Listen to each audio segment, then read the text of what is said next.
تو اللہ کے نبی صلی اللہ علیہ وسلم آنکھوں والے ہیں، آپ علیہ الصلوۃ والسلام جبریل علیہ السلام نظر آتے تھے، غیب کا نظام اللہ تعالیٰ دکھاتا تھا اپنے نبی صلی اللہ علیہ وسلم کو۔ ابھی میں بات کر رہا تھا ایک حدیث شریف کی، میں اس پر حیران ہوتا ہوں۔ اس میں نبی کریم صلی اللہ علیہ وسلم نماز پڑھانے کے بعد مصلی پر تشریف فرما تھے، غالباً فجر کی نماز کا وقت تھا۔ نماز کے بعد آپ علیہ الصلوۃ والسلام نے اپنا ہاتھ آگے بڑھایا، ایسے جیسے کسی چیز کو پکڑنا چاہتے ہیں، پھر پیچھے ہٹا لیا، پھر آگے کیا ایسے پکڑنے کے لیے، پھر پیچھے ہٹا لیا۔ تو صحابہ کرام رضی اللہ عنہم اجمعین نے پوچھا، یا رسول اللہ صلی اللہ علیہ وسلم، آج آپ سے عجیب بات ہم نے دیکھی ہے، کوئی چیز آپ کے سامنے نظر تو ہمیں نہیں آئی جیسے آپ کسی چیز کو پکڑ رہے ہوں۔ فرمایا کہ اللہ تعالیٰ نے کی طرف سے جنت کا ایک درخت، پھلدار درخت، اس کی ایک شاخ میرے سامنے آئی جھک کر، اس پر پھل لگے ہوئے تھے، میں نے چاہا کہ اس کا پھل توڑ کر میں تمہیں کھلاؤں، میں نے ہاتھ بڑھایا تو وہ شاخ پیچھے ہٹ گئی۔ اللہ کے نبی آنکھوں والے، یہ میں بتانا چاہ رہا ہوں، اللہ کے نبی آنکھوں والے، ہم اندھے۔ اللہ کے نبی صلی اللہ علیہ وسلم نے تو جبریل علیہ السلام کو دیکھا اور فرشتوں کو دیکھا، جنت کو دیکھا، جہنم کو دیکھا، قبر کے عذاب کو دیکھا، قبر جنت کا باغ ہے، جنت کے اس باغ کو دیکھا۔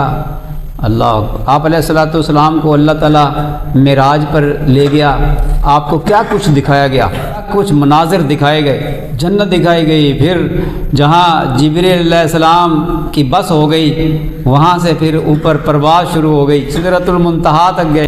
اس کے ہر پتے پر، وہ جہاں نیچے پہلے آسمان پہ اس کی جڑ ہے تو ساتویں آسمان کے اوپر سے بھی اوپر تک وہ درخت ہے، عرش تک، اس درخت کے اوپر کے بھی پتے دکھائے، اور اس پر ہر پتے پر ایک فرشتہ پرندے کی شکل میں بیٹھا تھا۔ جب آپ علیہ الصلوۃ والسلام وہاں تشریف لے گئے تو ان فرشتوں نے استقبال کیا اور اللہ تعالیٰ شانہ کی حمد و ثنا یک زبان بیان کی، تو آپ علیہ الصلوۃ والسلام پر کبھی طاری ہو گئی۔ حضرت جبریل علیہ السلام ساتھ تھے، انہوں نے عرض کیا، یا رسول اللہ صلی اللہ علیہ وسلم، آپ اللہ کے رسول ہیں۔ جب یوں کہا تو آپ علیہ الصلوۃ والسلام کا جسم مبارک نارمل ہو گیا کہ یہ فرشتے ہیں، یہ آپ کا استقبال کر رہے ہیں۔ تو اللہ نے اپنے نبی صلی اللہ علیہ وسلم کو وہاں تک، پھر اپنی خاص تجلی، پھر اس میں اختلاف ہے کہ اللہ کا دیدار کیا یا نہیں کیا۔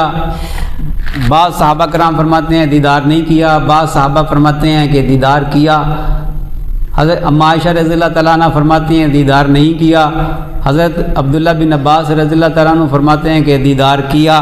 قرآن پاک کی تفسیر کے حوالے سے جب دیکھیں گے تو مفسر قرآن ابن عباس رضی اللہ تعالیٰ عنہ ہیں، تو ان کی بات زیادہ راجح ہوگی۔ تو اس لیے صوفیاء خاص طور پر وہ اس قول کی طرف گئے ہیں کہ نبی کریم صلی اللہ علیہ وسلم نے اللہ تعالیٰ کا دیدار کیا ہے۔ حضرت مجد الفسانی رحمۃ اللہ علیہ نے کمال اس کا فیصلہ فرمایا ہے۔ وہ فرماتے ہیں کہ حضرت عائشہ رضی اللہ تعالیٰ عنہ کی بات بھی ٹھیک ہے، انہوں نے آیت پڑھی کہ کوئی آنکھ اس کا ادراک نہیں کر سکتی۔ حضرت موسیٰ علیہ السلام بھی اللہ کا دیدار نہیں کر سکے، وہ تو تجلی ڈالی تھی، تو اللہ تعالیٰ شانہ نے فرمایا تھا، جب انہوں نے فرمائش کی حضرت موسیٰ علیہ السلام نے کہ اے اللہ میں آپ کا دیدار کرنا چاہتا ہوں، آواز سنتے تھے نا، کلام ہوتا تھا، جب کلام محبوب کا سنتے تھے تو دل تڑپتا تھا کہ دیدار بھی ہونا چاہیے محبوب کا، تو وہ بے چین ہوتے تھے کہ اے اللہ دیدار کروا۔ اللہ تعالیٰ نے فرمایا کہ اے موسیٰ لم ترانی، تو مجھے نہیں دیکھ سکتا، تیری آنکھیں جو ہیں نا وہ مجھے نہیں دیکھ سکتی۔ کہ نہیں، حضرت موسیٰ علیہ السلام نے ضد لاڈلے نبی تھے کہ نہیں اللہ مجھے دیدار کروا۔ تو اللہ تعالیٰ نے فرمایا کہ اچھا پہاڑ کی طرف دیکھو، طور کی طرف، تو اگر یہ اپنی جگہ ٹکا رہا نا تو پھر تم میرا دیدار کر سکو گے۔ اللہ نے تجلی ڈالی تو تجلی جو ہی پہاڑ پہ گری، حضرت موسیٰ علیہ السلام اس کو دیکھ کر ایک دم بے ہوش ہو گئے۔ ابھی اللہ نے دیدار نہیں کروایا تھا، فرمایا تھا کہ اس تجلی کو تم نے دیکھ لیا تو پھر دیدار کر سکو گے۔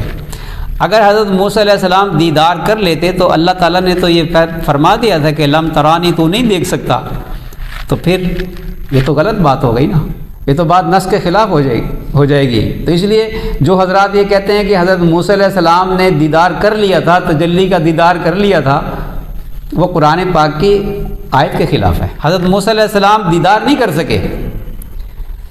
تو حضرت عائشہ رضی اللہ تعالیٰ عنہ فرماتی ہیں کہ حضرت موسیٰ علیہ السلام دیدار نہیں کر سکے، یہ قرآن کی آیت کہتی ہے کہ کوئی آنکھ اللہ کا دیدار نہیں کر سکتی۔ تو وہ فرماتے ہیں کہ مجدد الفسانی رحمۃ اللہ علیہ فرماتے ہیں کہ وہ بھی صحیح فرماتی ہیں کہ اس دنیا میں کوئی اللہ کا دیدار نہیں کر سکتا۔ اس دنیا میں، جنت میں تو ہوگا نا، کیوں جی سارے مانتے ہیں کہ نہیں؟ جنت میں اللہ تعالیٰ کا دیدار ہوگا جمعہ کے دن، خاص طور پہ بعض ایسے مقربین ہوں گے جو جب چاہیں گے اللہ کا دیدار کر لیں گے۔ جمعے کے دن تو جمعہ بازار لگے گا اور اللہ تعالیٰ ایک محفل قائم فرمائے گا اور اللہ سب کو دیدار کروائے گا۔ یہ تو سارے مانتے ہیں۔ اب سنیے، اللہ تعالیٰ نے اپنے پیارے نبی صلی اللہ علیہ وسلم کو جو دیدار کروایا وہ یہاں اس دنیا میں نہیں کروایا، وہ اس جہان میں لے گیا۔ تو وہ کیا تھا؟ وہ جب آپ صلی اللہ علیہ وسلم کا سینہ مبارک شک کر کے جو دل نکالا، وہ نور ایک بھرا جا رہا تھا۔ یہ جہاز جب راکٹ اوپر جاتا ہے نا تو اس کا خاص فیول ہوتا ہے، اس فیول کے ساتھ رستے میں کتنی لیئرز ہوتی ہیں، ان کو کراس کرنا ہوتا ہے، اور کراس کر کے پھر وہ جا کے مریخ میں اترتا ہے۔ راستے میں بڑی رکاوٹیں ہیں۔ تو یہ جو کیا گیا تھا آپ علیہ الصلوۃ والسلام کے ساتھ، آپ کو تیار کیا گیا آسمانوں کی سیریں کروانے کے لیے، پھر جنت لے جانے کے لیے آپ علیہ الصلوۃ والسلام کو لے جایا گیا۔ جنت کی سیر کی کہ نہیں کی معراج میں؟ تو جنت میں معراج ہو اور جنت کی سیر ہو اور جنت میں جنت والے کا دیدار نہ ہو۔ دیکھیں وہ فرماتے تھے، ایک معاذ راضی رحمۃ اللہ علیہ وہ اپنے مناجات میں فرمایا کرتے تھے، وہ فرماتے تھے الہی لا یطیب النہار الا بطاعتک، لا یطیب اللیل الا بمناجتک، لا یطیب الآخرہ الا بمغفرتک، لا یطیب الجنت الا برؤیتک۔ وہ فرماتے تھے کہ اللہ دن اچھا نہیں لگتا مگر تیری اطاعت کے ساتھ، رات اچھی نہیں لگتی مگر تیرے ساتھ راز و نیاز کی باتوں کے ساتھ، اور قیامت میں مزہ نہیں ہے مگر میری مغفرت کے ساتھ، تو مغفرت کرے گا میری تو مزہ ہے، جنت میں مزہ نہیں مگر تیرے دیدار کے ساتھ۔ یہ تو احادیث میں ہے نا کہ جنت میں دیدار ہوگا۔ آپ علیہ الصلوۃ والسلام کو اللہ تعالیٰ نے جنت کی سیر کروائی، تو جنت میں جا کے اللہ نے اپنا قرب عطا فرمایا، قریب بلایا، اور قریب آ جائیے، قریب آ جائیے آپ۔ تو بات تو یہاں سے چلی تھی، بات لمبی ہو جائے گی۔ نبی کریم صلی اللہ علیہ وسلم آنکھوں والے ہیں اور ہم اندھے ہیں، اور اندھا جو ہے ناکام تب ہے جب وہ آنکھوں والوں کی بات نہ مانے۔ آنکھوں والے کی بات مانے گا تو کامیاب ہے۔ اللہ کے نبی صلی اللہ علیہ وسلم جو دین لائے، جو شریعت لے کر آئے، جو ہمیں سمجھایا، اس میں اللہ نے ہماری کامیابی رکھی ہے، اس میں ہمارا نفع رکھا ہے۔